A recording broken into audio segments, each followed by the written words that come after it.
Hello everyone, welcome back to my channel easy learning with Himal. How are you all बच्चों, क्या हाल है आप सबका।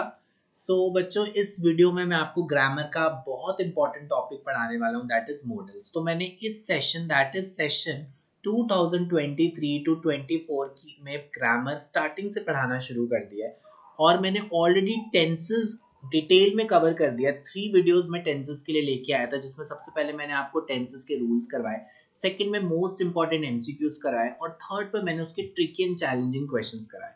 उसी तरीके से बच्चे अब हम मॉडल्स को भी कवर करेंगे। अगर आप किसी भी ग्रेड में हैं, आप 6, 7, 8, 9, 10, 11, 12 किसी भी ग्रेड में आप इस वीडियो को अटेंड कर सकते हैं, इस लेक्चर को अटेंड कर सकते हैं। खासकर जो 9, 10, 11 वाले बच्चे हैं उनके लिए तो बहुत ही काम आएगी, क्योंकि आपके तो डायरेक्ट सिलेबस में बच्चे मॉडल्स आ रहे हैं। और इवन अगर आप किसी कॉम्पिटिटिव एग्जाम की तैयारी कर रहे हैं तो ये वीडियो भी आपके लिए। इन शॉर्ट, कोई भी बच्चा जो ग्रामर सीखना चाहता है, कोई भी बच्चा जो मॉडल सीखना चाहता है, ये लेक्चर बच्चों आपके लिए। So welcome to the channel. My name is Himal Sharma. I am science and English educator. और अगर आप चाहें तो मेरे साथ सोशल मीडिया पे भी जुड़ सकते हैं। मेरा इंस्टाग्राम और मेरे टेलीग्राम की जो लिंक्स है वो डिस्क्रिप्शन बॉक्स में है बच्चे, आप उसको भी ज्वाइन कर सकते हो। और अगर आपको पीडीएफ नोट्स चाहिए, ये जो मॉडल्स का लेक्चर है ये मैं हैंड रिटन नोट्स से आपको पढ़ाने वाला हूँ और इसके नोट्स भी मैं अपने टेलीग्राम पे अपलोड कर दूंगा। चलिए जी, स्टार्ट करते हैं। सबसे पहले व्हाट आर मॉडल्स। मॉडल्स होते क्या है? So the auxiliary verbs. What are auxiliary verbs? Helping verbs. Helping verbs क्या होते हैं? जो मेन वर्ब्स के साथ लगे होते हैं। ठीक है, ऑक्सिलरी वर्ब्स क्या होते हैं बच्चे? Helping verbs. ये मेन वर्ब्स नहीं होते हैं, बट ये ऐसे वर्ब्स हैं जो मेन वर्ब के साथ अटैच होते हैं। ठीक है, फॉर एग्जाम्पल कौन कौन से आगे? कैन आ गया बच्चे, मे आ गया, माइट आ गया, शुड आ गया, मस्ट आ गया, नीड टू आ गया, कुड आ गया, एक्सेट्रा आर कॉल्ड मॉडल्स। ठीक है, तो मॉडल्स क्या है? सबसे पहले बच्चे समझिए मॉडल्स क्या है। मॉडल्स है हमारे ऑक्सिलरी वर्ब्स, या जिसको हम बोलते हैं हेल्पिंग वर्ब्स, जो मेन वर्ब के साथ लगे होते हैं। अब मॉडल का काम क्या है? देखो, सबसे ज्यादा कंफ्यूजन ग्रामर में बच्चों को मॉडल्स में क्यों होती है? बिकॉज मोस्टली क्या होता है, जैसे कोई क्वेश्चन दिया हुआ, अब वहां पे अगर हम देखें तो कैन लगाने से भी सेंस बन रही है, मे लगाने से भी सेंस बन रही है। मैं एक एग्जांपल दे रहा हूँ, बट आंसर वही चूज किया जाता है जो सेंटेंस के मूड के अकॉर्डिंग हो। तो याद रखना, मॉडल्स इसलिए कंफ्यूजिंग हो जाते हैं बिकॉज 2 या 3 ऐसे आंसर हो सकते हैं जो उस सेंटेंस में ग्रामेटिकली गलत नहीं है, ग्रामेटिकली सही है, जिसमें ग्रामर में कोई गलती नहीं है, फिर भी आंसर उसमें से एक ही चुना जाता है। क्यों? क्योंकि मॉडल में आपने देखना है mood off the sentence. This is very very important. Sentence काफी मूडी हो जाता है मॉडल्स के टाइम में। तो मॉडल्स में बच्चे आपको याद रखना है, अगर आप मॉडल्स के साथ डील कर रहे हैं तो आपको सेंटेंस के मूड पे जरूर ध्यान देना है। ठीक है, कि सेंटेंस किस वे में कहा गया है, तो आंसर वही करेक्ट माना जाएगा जो सबसे एप्रोप्रिएट होगा, जो सेंटेंस के मूड को सबसे ज्यादा अच्छे तरीके से हाईलाइट करेगा। ठीक है, तो देखो मॉडल्स बहुत ज्यादा होते हैं। मैं आपको खासकर इस वीडियो में वो मॉडल्स कराने वाला हूँ जो आपको शॉर्ट शॉर्ट एग्जाम में आते हैं। ठीक है, और इसके रूल्स भी अनलिमिटेड है, बट मैंने सारे रूल्स को कंप्रेस कर दिया है और मैं आपके लिए वो रूल्स लेके आया हूँ, वो मॉडल्स लेके आया हूँ कि अगर आपने ये मेरी लेक्चर अटेंड कर लिया तो आप कोई भी क्वेश्चन एग्जाम में कर पाओगे। सबसे पहला डिफरेंस बात करते हैं कैन और कुड में। ठीक है, बेसिक रूल्स डिस्कस करूंगा जो सबसे ज्यादा इंपॉर्टेंट है। कैन और कुड में क्या डिफरेंस होता है? देखो, सबसे पहले बात करें, कैन और could is used for ability और कैपेसिटी। एबिलिटी और कैपेसिटी मतलब किसी भी काम को करने की क्षमता। हमारे अंदर कितनी क्षमता है उस काम को करने की, हमारे अंदर कितनी क्षमता थी उस काम को करने की, वहां पर बच्चे हम यूज करते हैं कैन और कुड। तो अगर यही एबिलिटी, यही कैपेसिटी बच्चे प्रेजेंट टेंस में यूज हो रही है तो we will use the modal can. अगर इसी एबिलिटी, इसी कैपेसिटी की बात प्रेजेंट टेंस में की जा रही है सो हम मॉडल यूज करेंगे कैन, और यही एबिलिटी और यही कैपेसिटी की बात अगर पास्ट टेंस में की जाएगी वी विल यूज कुड। तो अगेन आई एम रिपीटिंग, मैंने इसको लाइक अ मैथमेटिकल फॉर्मूला बना दिया है। एबिलिटी और capacity plus present tense we will use the modal can. Ability और capacity plus past tense we will use the modal could. Okay, चलिए जी, let us see some example. I can swim across the river, मैं इस river के across swim कर सकता हूं, मेरे में ये क्षमता है, मेरे में ये एबिलिटी है, मेरे में ये कैपेसिटी है कि मैं इस रिवर के अक्रॉस स्विम कर सकता हूं। और बात यहां प्रेजेंट टेंस की हो रही है तो हमने लगाया क्या। Next, can you lift this box, question में भी पूछा जा सकता है, अच्छा क्या तुम्हारे अंदर क्षमता है कि तुम इस बॉक्स को लिफ्ट कर सकते हो, क्या तुम्हारे अंदर एबिलिटी है कि तुम इस बॉक्स को उठा सकते हो, क्या तुम्हारे अंदर वो कैपेसिटी है तुम इस बॉक्स को उठा सकते हो। तो यहां पर भी अगर हम देखेंगे बेशक इंटेरोगेटिव सेंटेंस है बट अगेन यहां पे एबिलिटी और कैपेसिटी की बात की गई है प्रेजेंट टेंस में, इसलिए यूज किया गया है क्या। Next, I could swim the river when I was young, जब मैं छोटा था तब मैं आराम से नदी में तैर लेता था। जब मैं छोटा था कैसे पता चला, was से क्या पता चल रहा है, पास्ट टेंस। और मैं नदी में तैर लेता था मतलब एबिलिटी या कैपेसिटी के बारे में बात हो रही है। अब यहाँ पे जो एबिलिटी और कैपेसिटी है ये पास्ट टेंस की है, इसलिए हमने क्या लगाया, could। I could swim the river when I was young, जब मैं छोटा था तब तो मैं नदी में तैर लेता था। नेक्स्ट, he said, अब देखो जब आपने said लगाया this is already reported speech, ये कौन सी स्पीच है, इनडायरेक्ट स्पीच। जब भी आप said लगा देते हो तो वो इनडायरेक्ट स्पीच होता है, और इनडायरेक्ट स्पीच तो हमेशा पास्ट टेंस में लिखी जाती है, और वैसे भी said आपका पास्ट टेंस है तो could go आया, ठीक है, he said I could go। तो ये डिफरेंस था कैन और कुड के बीच में। उसी तरीके से बच्चे नेक्स्ट डिफरेंस है मे और माइट के बीच में, ठीक है।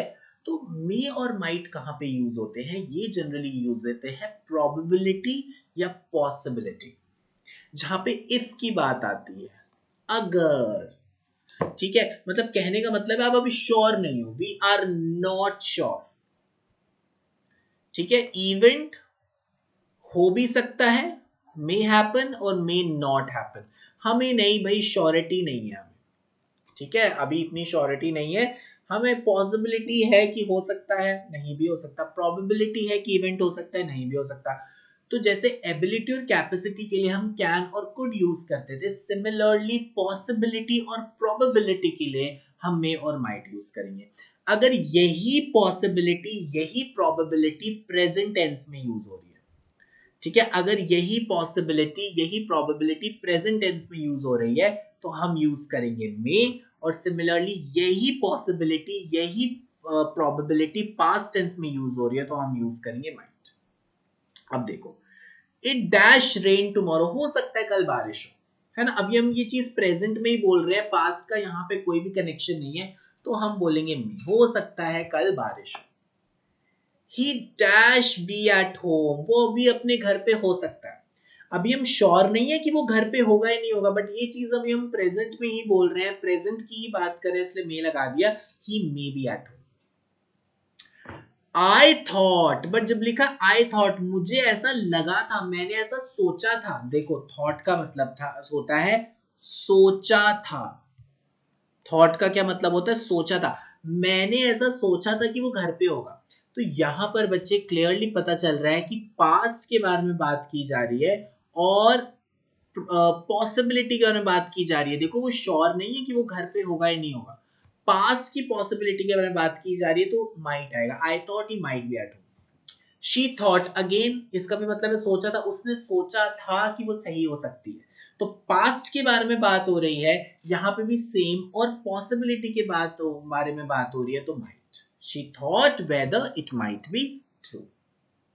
अगला बहुत इंपॉर्टेंट, जब भी बच्चों हम कोई विशेस एक्सप्रेस करते हैं, कोई इच्छा एक्सप्रेस करते हैं, कोई कामना एक्सप्रेस करते हैं, so whenever we are expressing a wish, whenever we are expressing a desire, जब भी हम कोई विश एक्सप्रेस कर रहे हैं, कोई डिजायर एक्सप्रेस कर रहे हैं तो हम मे यूज करते हैं ना, may you live happily long exclamatory mark, ठीक है, may you earn a lot of money, may God bless you. तो जब आप किसी को दुआएं दे रहे हो, कोई इच्छा रख रहे हो, कोई विश एक्सप्रेस कर रहे हो, कोई डिजायर एक्सप्रेस कर रहे हो, तो भी हम मे यूज करते हैं। अगला बहुत इंपॉर्टेंट बात करते हैं, परमिशन के केस में क्या होता है, जब हम कोई परमिशन ले रहे हैं तब क्या करना चाहिए। देखो परमिशन दो तरह की होती है, एक तो इनफॉर्मल होती है, इनफॉर्मल मतलब आप अपने दोस्त से, अपने भाई बहन से, सिबलिंग से, है ना, कैजुअली किसी से भी परमिशन ले रहे हो। दूसरा परमिशन होते हैं बहुत फॉर्मल, जब आप अपने प्रिंसिपल से, टीचर से, कोई अपने बॉस से, मैनेजर से परमिशन ले रहे हो, दैट इज फॉर्मल, ठीक है। अब एक और चीज होती है, लाइक अगर फॉर्मल परमिशन है तो आपको पता है आपको बहुत ज्यादा पोलाइट होना पड़ेगा। फॉर्मल परमिशन है तो बहुत ही एक फॉर्मल मैनर में, डिसेंट मैनर में आपको परमिशन लेनी पड़ेगी, तो आप मे ही यूज करोगे, ठीक है। तो जब फॉर्मल परमिशन है तो मे ही यूज करना है। इनफॉर्मल में आप कैन और मे दोनों यूज कर सकते हो, बट अब इन दोनों में से भी चूज करना है तो देखो, अगर आप बड़ी कैजुअल वे में परमिशन ले रहे हो तो कैन, है ना, can you pass me the ball, अरे यार मुझे बॉल पास करना, ठीक है। तो बट अगर आप उसी को, आप किसी के घर पे जा रहे हो फॉर एग्जांपल, ठीक है, और आप किसी के घर पे डिनर पे गए हो और आप अपने किसी बड़े से पूछ रहे हो तो बोलोगे may you pass me the ball, है ना। तो अब देखो, कहने का मतलब है कि जब आप किसी से परमिशन ले रहे हो बहुत ही कैजुअल मैनर में तो कैन यूज करो, और अगर आप थोड़ा सा पोलाइट हो रहे हो, थोड़ा सा फॉर्मल हो रहे हो तो मे यूज करो, ठीक है। चलो एग्जाम्पल देता हूँ। डैश है बोरो अम्ब्रेला, क्या मैं तुम्हारा अम्ब्रेला ले सकता हूँ? This is informal permission. यहाँ पे कैन और में दोनों आ सकता है, दोनों ही करेक्ट है, बट दोनों में स्लाइड सा डिफरेंस है। अगर मैं बोलता हूँ ना मे आई बोरो योर अम्ब्रेला, तो मैं बहुत ज्यादा पोलाइट हो रहा हूँ, है ना, क्या मैं आपका प्लीज अम्ब्रेला यूज कर सकता हूँ। और दूसरा कैन, अरे यार अम्ब्रेला दे दे यार, अम्ब्रेला ले सकता हूँ मैं, मतलब कहने की बात है। कैन थोड़ा ज्यादा इनफॉर्मल दिखाता है, मे थोड़ा ज्यादा फॉर्मल दिखाता है, तो मे आई बोरो अम्ब्रेला भी और कैन आई बोरो अम्ब्रेला भी। अब जब आप टीचर से परमिशन लेते हो क्लास में आने के लिए, so whenever you taking a permission from a teacher, that is always a formal permission, ठीक है। जब भी आप टीचर से परमिशन ले रहे हो बच्चे, वो हमेशा एक फॉर्मल परमिशन होती है, तो हम कभी भी can I come in sir नहीं बोल सकते। देखो ग्रामेटिकली गलत नहीं है, again I am repeating, grammar में कोई गलत नहीं है, गलत मॉडल के अकॉर्डिंग है, क्योंकि सेंटेंस का मूड क्या कह रहा है कि भाई फॉर्मल सेंटेंस है, ठीक है, तो इसीलिए आएगा मे आई कम इन सर। चलिए जी, अब नेक्स्ट कंफ्यूजन जो देखी जाती है दैट इज शैल और विल में, है ना। काफी को नहीं पता चलता शैल कहाँ लगाना है, विल कहाँ लगाना है। पहली तो बात है भाई, दोनों के दोनों फ्यूचर टेंस में यूज होते हैं, तो ये चीज तो आपको पता होनी चाहिए कि दोनों के दोनों मॉडल्स आपके फ्यूचर टेंस में यूज होते हैं। तो देखो शैल आपका सिर्फ फर्स्ट पर्सन के साथ यूज होता है, लाइक आई के साथ शैल आ सकता है ना, या वी के साथ शैल आ सकता है। बट जो आपका विल है वो तो first person, third, second person, third person तीनों के साथ आ सकता है, मतलब आई विल भी हो सकता है, वी विल भी हो सकता है, बट शैल सिर्फ आई और वी के साथ होगा, विल तो सबके साथ होगा। तो मैं आपको एक छोटा सा एक मतलब एक टिप दूंगा कि कभी आपको कंफ्यूजन हो रही है कि विल लगाएं शैल, तो टाइम वेस्ट मत करना, विल लगा देने को, विल तो सबके साथ लगते हैं। चलो एग्जाम्पल देखते हैं। आई शैल या विल, देखो आई के साथ दोनों आ सकते हैं, will be 25 next birthday, next birthday में मैं 25 साल का हो जाऊंगा, सो आई शैल बी 25 नेक्स्ट बर्थडे भी सही है, I will be 25 next birthday भी सही है। You will see that soon, you क्या है, सेकंड पर्सन, तो क्या आएगा आपका, विल ही आएगा। अच्छा जी, अब देखो और कहाँ कहाँ विल यूज होता है, फ्यूचर अजम्पशन। जब हम कोई चीज अज्यूम कर रहे हैं कि भाई फ्यूचर में ऐसा हो सकता है, हम क्या कर रहे हैं, कोई चीज अज्यूम कर रहे हैं, अनुमान लगा रहे हैं। अजम्पशन का क्या मतलब होता है, अनुमान लगाना, ठीक है। हम बच्चे अनुमान लगा रहे हैं कि फ्यूचर में कोई चीज हो सकती है, या हम रिक्वेस्ट कर रहे हैं या इनविटेशन दे रहे हैं, तो भी हम क्या यूज करेंगे, विल। देखो this will be the postman, I think, मुझे लग रहा है ये जो आ रहा है इंसान है पोस्ट मास्टर, ये अनुमान लगा रहे हैं ना, अजम्पशन कर रहे हैं ना, अरे अरे मुझे लग रहा है जो ये आ रहा है ना सामने से, postman he. Will you lend me your scooter, यहाँ पे क्या हो रहा है बच्चे, रिक्वेस्ट, क्या तुम प्लीज अपना स्कूटर मुझे उधार दे सकते हो, थोड़ी देर के लिए मैं तुम्हारा स्कूटर चला सकता हूँ, तो again we will use over here will. चलो जी, शुड और वुड, देखो जैसे आपका मे प्रेजेंट टेंस के लिए यूज होता था, तो माइट पास्ट टेंस के लिए यूज होता था, है ना। कैन आपका प्रेजेंट टेंस के लिए यूज होता था, कुड आपका पास्ट टेंस के लिए यूज होता था। वैसे ही शैल का पास्ट इक्विवेलेंट शुड आएगा और विल का पास्ट इक्विवेलेंट वुड आएगा। कहने का मतलब है शैल और विल आता है डायरेक्ट स्पीच में, और शुड और वुड आता है इनडायरेक्ट स्पीच में। तो जब भी आपको इनडायरेक्ट स्पीच या रिपोर्टेड स्पीच दिखेगी तो आपको शैल या वुड लगाना है, ठीक है। अब देखो he said that, this is already an indirect speech, said लगा दिया, indirect speech है, तो obviously आपका जो है should या would ही आएगा। अब he है, he क्या है आपका थर्ड पर्सन के साथ shall नहीं आएगा तो should कहाँ से आएगा। He said that he would be 25 next month, She said that she would carry my books. They said that I should go there. है ना? तो अगर आप ध्यान से देखोगे बच्चे, यहाँ पर हर जगह इनडायरेक्ट स्पीच यूज हो रही है, तो उसमें वुड और शुड ही आएगा. ठीक है. अच्छा, वुड के बारे में मैं एक और चीज बताऊंगा. जब भी कोई विश एक्सप्रेस होती है, ठीक है, I would have love to go with you all, मेरा बहुत मन था तुम्हारे साथ चलने का, तो भी वुड यूज होता है. I wish I would have been there, है ना, मैं विश करता हूँ काश मैं भी वहां होता. तो याद रखना, वुड का एक और छोटी सी ट्रिक बता रहा हूँ, जब कभी विश एक्सप्रेस होती है तो भी हम वुड यूज करते हैं. चलिए जी, अब शुड का तो एक मैंने ये चीज बता दी कि इनडायरेक्ट स्पीच में यूज होता है, बट अब शुड का और भी बहुत इंपॉर्टेंट यूज है. शुड, मस्ट और ऑट टू में काफी कंफ्यूजन रहते हैं, तो मैं आपको बता देता हूँ. तो शुड क्या है? कोई चीज इंपॉर्टेंट है, कोई ड्यूटी फॉलो करनी है ना, कोई लॉ को फॉलो करना है, कोई रूल फॉलो करना है, कोई स्ट्रॉन्ग सजेशन है, वो शुड यूज होता है.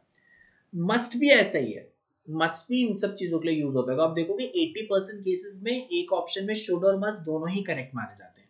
बट डिफरेंस क्या है? मस्ट आपको वहां यूज करना है जहां पे देयर आर सम कॉन्सिक्वेंसेस, कि भाई अगर तुमने ये काम नहीं किया ना तो तुम्हें ये भुगतान हो सकता है, तब आप मस्ट को प्रेफर करो. हाँ, बट आप किसी को स्ट्रॉन्ग सजेशन दे रहे हो, बोल रहे हो ड्यूटी फॉलो करनी है, रूल फॉलो करनी है, तो शुड और मस्ट दोनों लगा सकते हो. बट अगर कहीं पर आपको दिख रहा है कॉन्सिक्वेंस, कि भाई अगर ये नहीं किया तो ऐसा हो सकता है, कोई चीज बहुत जरूरी है, ठीक है, दोनों में से मस्ट आप तब यूज करो जब चीज बहुत ज्यादा जरूरी है. ठीक है, तो पहले शुड की बात करते हैं. ड्यूटी के लिए, लॉ के लिए, किसी रूल के लिए, किसी स्ट्रॉन्ग सजेशन के लिए हम शुड यूज करते हैं. We should obey the laws, ये हमारी ड्यूटी है, हमें लॉज को ओबे करना है. You should keep your promise, ये तुम्हारा ड्यूटी है, ये तुम्हारा कर्तव्य है कि तुम्हें अपना प्रॉमिस निभाना है. चिल्ड्रन शुड ओबे देयर एल्डर्स, बच्चों को अपने एल्डर्स को ओबे करना चाहिए. अब देखो मस्ट क्या होता है? वेरी स्ट्रॉन्ग सजेशन या नेसेसिटी.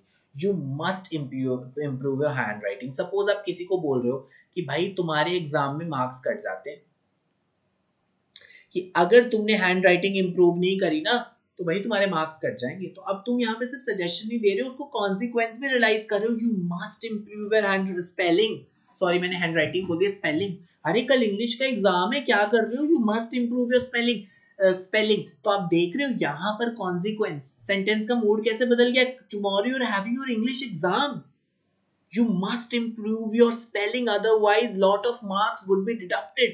तो यहाँ पे पता चल रहा है कि भाई नेसेसिटी के बारे में बात हो रही, नहीं तो कोई ना कोई भुगतान हो सकता है. we must get up early, है ना. We are getting late to office every day. यार हम तो रोज ऑफिस के लिए लेट हो जाते हैं, हम तो रोज स्कूल के लिए लेट हो जाते हैं. We must get up early, हमें सुबह जल्दी उठना चाहिए, नहीं तो ऑफिस के लिए लेट हो जाएंगे. ऑब्वियसली मैंने यहाँ पे पूरा पूरा सेंटेंस नहीं लिखा है, बट मैंने आपको समझा दिया कि सेंटेंस में कहीं आपको ऐसा फील हो कि भाई बहुत ही जरूरी चीज है, अगर ये चीज नहीं हुई तो इसका कोई भुगतान हो सकता है, तो मस्ट लगाओ. अदरवाइज स्ट्रॉन्ग सजेशन के लिए मस्ट और शुड दोनों यूज कर सकते हो. Then we have ought to. ought to कहाँ पे यूज होता है? देखो ought to आपका general moral values. ought to ऐसे इमरजेंसी सिचुएशंस के लिए यूज नहीं होता कि भाई बहुत ही इंपॉर्टेंट सजेशन दे दिया भाई करो ही करो, ऐसा बिल्कुल भी नहीं है. ought to इज लाइक सब मोह माया, भाई मॉरल वैल्यूज के अकॉर्डिंग करना है कर लो, नहीं करना मत करो, सब मोह माया. ठीक है, तो जब मॉरल वैल्यूज या एक जनरल सा सजेशन दिया जाता है, कोई इमरजेंसी नहीं है, कोई कॉन्सिक्वेंस नहीं है ना, हम बोलते हैं भाई ऐसा करो तो अच्छी बात है, हमें ऐसा करना चाहिए, मॉरल वैल्यूज के अकॉर्डिंग कोई जनरल सजेशन है तो हम ought to यूज करते हैं. We ought to help our neighbors, हमें सबको अपने नेबर्स की मदद करनी चाहिए. You ought to know better, तुम्हें अपनी नॉलेज बढ़ानी चाहिए. तो आप एक जनरल सजेशन दे रहे हो, मॉरल वैल्यूज की बात कर रहे हो, तो हम ought to यूज करेंगे. देखो फॉर एग्जाम्पल आप अपने दोस्त को बोलते हो यार तुम्हारे पड़ोसी के घर में आग लगी है, जाओ उसकी मदद करो, तब मस्ट यूज करोगे. You must help your neighbour, their house is on fire. भाई उसके घर में आग लग गई है, मदद करो. मदद नहीं करोगे तो कोई भुगतान हो सकता है. बट जब आप किसी को एक जनरल सजेशन दे रहे हो, यार अपने ना नेबर्स की मदद करते रहना चाहिए, है ना, प्यार बना रहता है ना, मिलनसार होना चाहिए, तो आप एक जनरल सजेशन दे रहे हो, तो फिर हम बोलेंगे you ought to help your neighbours. ठीक है, अब देखो लास्ट मॉडल मैं आपको बताऊंगा कि मस्ट और हैव टू में क्या डिफरेंस है. ठीक है, ये भी कभी कभी क्वेश्चन आ जाता है. देखो, अगर हम कोई काम ऐसा कर रहे हैं जिस जो हमारा खुद का आइडिया है तो मस्ट, और अगर हम कोई काम इसीलिए कर रहे हैं क्योंकि किसी ने हमें सजेस्ट किया है तो हैव टू। जैसे हमें समझ नहीं आता, हम जैसे अब आप सोचो, अब आपको यूज करना हो I must be on a diet या I have to be on a diet. देखो उसके साथ सेंटेंस में और कुछ लिखा होगा, एग्जाम में आपको पूरा क्लियरली बताया जाएगा जो भी चीजें होंगी। अभी आप बेसिक कॉन्सेप्ट समझो। ऐसा सोचो कि मैं सोचो यार मेरा तो वेट बढ़ रहा है, मेरी हेल्थ ठीक नहीं रहती, मैं काफी जंक फूड खा रहा हूँ, I must be on a diet, है मुझे डाइट पे जाना चाहिए। दूसरा, यार I have to be on a diet, कल डॉक्टर ने मुझे बोला मेरी तबीयत खराब हो रही है, I have to be on a diet. तो जब आप कोई काम अपने खुद के आइडिया से कर रहे हो तो आप मस्ट यूज करोगे, और अगर वही काम आप इसलिए कर रहे हो क्योंकि किसी और ने आपको सजेस्ट किया तो आप हैव टू यूज करोगे। सो बच्चों, that was all about today's session. ठीक है, तो मैंने आपको देखो मॉडल्स के जो मोस्ट इंपॉर्टेंट रूल्स थे वो बता दिए। अब नेक्स्ट वीडियो में हम इसके मोस्ट इंपॉर्टेंट क्वेश्चंस करेंगे, और थर्ड वीडियो में इसके ट्रिकी क्वेश्चंस करेंगे। जैसे टेंसेस की 3 वीडियोस करी थी, वैसे मॉडल्स की 3 वीडियोस करके भी हम मॉडल्स खत्म कर देंगे। तो अगर आपको बच्चे लेक्चर अच्छा लगा तो लाइक करना, कोई भी डाउट होगा कमेंट सेक्शन में लिख देना, और अगर अभी तक आपने मेरा चैनल सब्सक्राइब नहीं किया तो please subscribe this channel easy learning with Himal and press the bell icon too. And अगर आप मेरे साथ सोशल मीडिया पे कनेक्ट होना चाहते हैं तो मुझे इंस्टाग्राम पे जरूर फॉलो करिए, माय हैंडल इज हिमाल_शर्मा। और टेलीग्राम चैनल मेरा ज्वाइन कर लो, बिकॉज इस लेक्चर के पीडीएफ नोट्स में टेलीग्राम पे डालूंगा, तो नोट्स आपको मेरे टेलीग्राम से मिल जाएंगे। ठीक है, so thank you everyone, have a very nice day, all the best.